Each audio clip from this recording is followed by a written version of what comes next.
Ban.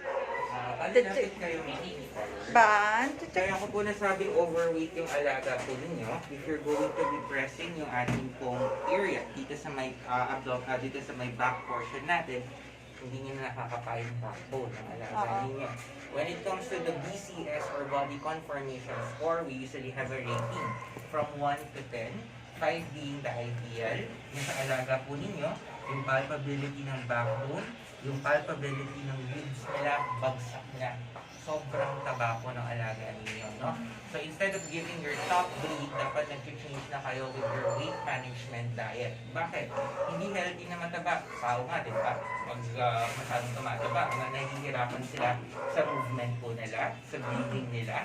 They're predisposed to having mga cardiovascular problems as well. So that happens with your dogs as well, you know?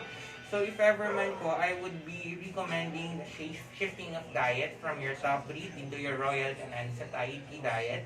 At dapat natitimbang na yung amount of food na nakoconsume nila per day. And then dapat na monitor din yung weight losses natin per week. No? Aside from that po ma'am, lalo na sa kanya bata pa, it's good na bata pa, at least ma-address natin agad. Kasi kung mako-continue natin na taba lang siya ng taba, they grow older, mas mahihirapan din tayo.